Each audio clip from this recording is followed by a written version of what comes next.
ठाकुर जी विचलित हो रहे हैं कि कैसे जाऊं बरसाने किशोरी जी से मिलवे के काजे। ठाकुर जी ने सबरे अपने सखा बुलाए और सखान से कहने लगे, बोले भैया आज बरसाने जानो है श्री जी से मिलवे, पर ये सबरी सखी जो है कहा मेरे रूप को जाने मुझको मिलन ना देंगी, आज मैं रूप बदल के जाऊंगा। ग्वाल बाल बोले लाला कहाँ बन के जाएगो? बोले हमारे नंद गांव में ये आशीश्वर महादेव है, ऐसे ही बन के जाऊंगा मैं।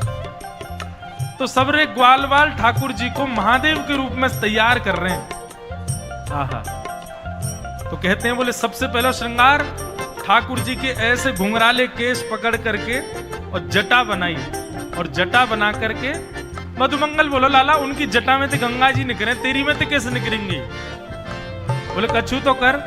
सो मधुमंगल मोतियों की लड़ लेकर के आया और ऐसी लड़ ठाकुर जी के जटा से यहां लगा करके नीचे की ओर छोड़ दी है। आहा, कितने सुंदर लग रहे हैं। लाला महादेव तो चंद्रमा और धारण करें, वो कैसे धारण होएगो? तब तुरंत चंदन घिस करके महाराज चंदन को सबरो जल निकाल के सूखो चंदन, और वही चंदन को एक चंद्रमा बना करके ठाकुर जी की जटा पे चिपका दियो। लाला को श्रृंगार है रोए सुंदर। ऐसे ही श्री हमारे वृंदावन के ठाकुर जी ने अपनी धोती की ही बना करके वैसे ही अवधूत बिल्कुल श्रृंगार किया अपनो। ठाकुर जी बोले अरे गले में सर्प कहां से आएगो? मधुमंगल श्रीराम बोले बता लाला, वन में तो पकड़ के लाए अभी। ठाकुर जी बोले मैं तो चित्र में हूं, देख लूं तो मुझको तो डर लगे आवे, गले में पहन के इसके जाऊंगो। बोले काम कर। बोले कहा?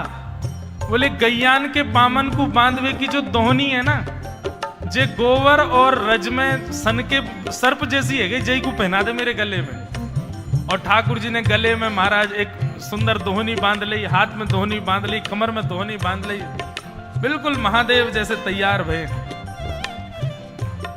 ग्वाल बाल बोले लाला महादेव तो भस्म लगा में, वो चिता की भस्म लगा में, अब भस्म कहां से लेके आवे तेरे काज? ठाकुर जी बोले तू मलियागिरी चंदन लगा दे, मैं वही को भस्म बना दूंगा। ठाकुर जी को पूरा श्रृंगार है गया, बिल्कुल महादेव जैसे लगन लगे। मुंह पे भी जो चंदन लगाया वो भस्म बन गो सबरो। बोले लाला तू तो पहचान में ही ना आ रहा, कौन है पतो ना कहां से आगो है। बोले अब ठीक है, अब जाऊंगा मैं श्री जी से मिलवे। सो ठाकुर जी ने नंद भवन से जो श्रृंगार करके आए थे उसके ऊपर महादेव का श्रृंगार किया है। क्यों? श्री जी से मिलके आवेंगे फिर तुरंत कपड़ा उतार के घर भी तो जानो है, तैयार थोड़ी है, कोई इतना समय थोड़ा ही है। तो अपने कृष्ण स्वरूप के भीतर है, उसी के ऊपर ही महादेव का रूप धारण किया है। अब जैसे ठाकुर जी चलते हैं तो अंदर जितने आभूषण पहने उन सब की आवाज आती है, मानो ऐसा लगता है कि महादेव चल रहे हैं और संग में डमरू बजाते भये चल रहे हैं। आहा, मलुकदास जी वर्णन कर रहे हैं ठाकुर जी तैयार है कि बरसाने पहुंच गए। उस संग में मधुमंगल श्रीदामा भी तैयार भये हैं, छोटे छोटे जोगी वो भी बने हैं। पर ठाकुर जी के अंग को चंदन तो भस्म बन गया, उनको अभी चंदन नहीं है। क्यों? श्री जी से मिलवे की उत्कंठा की ज्वाला तो ठाकुर जी के चित्त में है ना। ठाकुर जी ने बीच रास्ता में ही कही बोले तुम लोग वापस लौट जाओ ना, बहुत डंडा पड़ेंगे, पता चल रही है तुम कौन हो? मैं तो पता ना चल रही, मैं तो भस्म लगा के घूम रहा हूं। ठाकुर जी अकेले बरसाने गए। अब बरसाने में जाकर के महाराज अलाक निरंजन घूम रहे हैं नन्हे से गोपाल जी बरसाने में। गोपी अपनी अपनी अटारीन से निकल के ओ देख कैसो नेक्सो से जोगी डोल लो है। अरे नेक पकड़ो तो सही। सबरी गोपी ने जाके खींच लिए ठाकुर जी। अरे बाबा घर में खेलवे की उम्र में जोगी बन गो तू, नेक्सो सो। ठाकुर जी भ्रगुटी टेढ़ी करके बोले हम जोगी हैं, श्राप देनो जाने, ज्यादा बोलेगी श्राप दे दूंगा, 3200 निकल के बाहर आ जाएंगी, पोपली है जाएगी तू। बोले अरे बड़ो तेज बोले जोगी तो। सब गोपियां कह रही हैं बोले अच्छा जोगी तुम पे कहा आवे? बोले हम जिसको देख लें उसको देख करके भविष्य में उसका ब्याह किससे होगा ये बता सकते हैं। बोले अच्छा तुम बता दोगे? बोले हाँ। अच्छा नहीं मेरा बता दो, मेरा ब्याह कौन से होगा? बोले तेरो ब्याह ना होगा, तू ऐसी रहेगी जीवन भर, तेरो पति ना दिख रहा मुंह को। दूसरी गोपी बोली अच्छा अच्छा मेरो बता दो, मेरो ब्याह कौन से होगा? बोले पास में एक गांव है, वहां पे एक गोबर चुरावे वालो गोबर चोट्टा रे बातें होगा तेरो ब्याह। सबरी गोपी बोली बड़ो टेढ़ो टेढ़ो बोले तभी एक गोपी बोली, सुनो हम अपनी कहाँ पूछ रहे हैं, या जोगी पे कछु आता हो तो ना श्री जी हमारी श्यामाजू के बारे में पूछे, उनको कौन तो ब्याह होएगो। सभी सखी बोली, अच्छा तुम हमारी स्वामिनी जी से मिलोगे, उनको नेक बता दोगे कि उनको ब्याह कौन ते होएगो। ठाकुर जी बोले, ले चलो अभी बता मैं। आहा, ऊंचे भवन पर लेकर के गए हैं ठाकुर जी को। किशोरी जी से जाके प्रार्थना करी, एक बड़ो सिद्ध जोगी आयो है, तो नेक्सो सो ही छोटो सो है, गोल मटोल वाके हाथ हैं, गोल मटोल गाल हैं, लेकिन ऐसो बोले।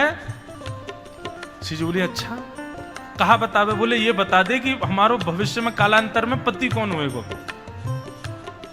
श्री जी बोली, अच्छा सही बतावे। बोले, अब बतावे तो कब, मेरो तो यो बता दियो मेरो ब्याह ही ना होएगो, या कोई यो बता दियो गोबर चोटा से ब्याह होगा, आदि आदि। लेकिन श्यामाजू जो भी बतावे एक बार चलो। श्री जी के मन में तो भाव आ गया, कहीं गोपाल जी को नाम बोल दे एक बार। श्री जी तुरंत निकल के बाहर आई हैं। आहा, श्री जी को जैसे ही देखा है, सकीन ने जाकर के बोली, बाबा जी हमारी स्वामिनी जी हैं, इनके बारे में बता, इनको ब्याह कौन तो होएगो।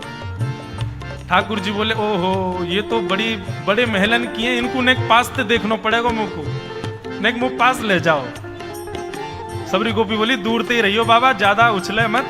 बोले, नहीं देखो पतो करवानो तो पास ले जाओ, नहीं तो यहीं तो चलो जाऊंगा मैं। पास ले गए। बोले, नेक और पास ले जाओ। बोले, बाबा आप बस कर दे। बोले, ले तो जाओ तभी तो दिखेंगे, इनके रो कूपन से मुंह को पता चलेगी कि कौन है इनको। आप बिल्कुल समीप ले गए और जैसे ही दाहिने में आकर के ठाकुर जी खड़े भई, बाम अंग में श्री जी खड़ी भई, सोई धीमे से ठाकुर जी ने श्री जी के कंधा पे ही हाथ धर लियो। बोले, ए बाबा क्या करे। बोले, इनको भविष्य को कसम में ही हूं, मोते ही होएगा इनको ब्याह। तो महाराज सखीन ने जैसी देखी, अरे या बाबा को बताएंगे अभी। सबरी डंडा लेके, झाड़ू लेकर के, चप्पल लेके, खड़ाऊ लेके सब भगी ठाकुर जी के पास। और जैसे ही जोगी के ऊपर आक्रमण करने लगी, सोई अपने तन की भस्म ऐसे हाथ में लेकर के, और ठाकुर जी ने एक फूंक मारी, सब ब्रज मोहिनी डारी, ऐसी फूंक मारी सबरी गोपी मूर्छित है के गिर गई। और जैसे ही सब मूर्छित भई हैं महाराज, अब श्री जी और ठाकुर जी दो ही बच्चे हैं, बाकी सब तो मूर्छित पड़े हैं।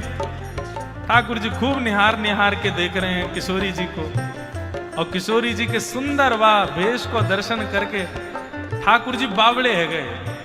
और ऐसे बावले भय महाराज किशोरी जी को देख करके मलुकदास जी वर्णन कर रहे हैं, अब तो रास्ता में चलते फिरते बस वही स्वरूप किशोरी जी को याद करें, वहीं बैठ के राधे राधे राधे राधे गाने लग जाएं। कभी जमुना जी में जल डार के पड़े हैं, भस्म रमाए पूरे अंग पर, लौट करके आए, मधुमंगल श्रीदामा देख रहे हैं, लाला जी कहाँ है गो। तो ठाकुर जी प्रति उत्तर में कुछ बोल ही नहीं रहे, बस राधे राधे राधे राधे राधे राधे। लाला भूख लगी, बोले राधे राधे, प्यास लगी, राधे राधे, नंदगाम जाएगो, राधे राधे।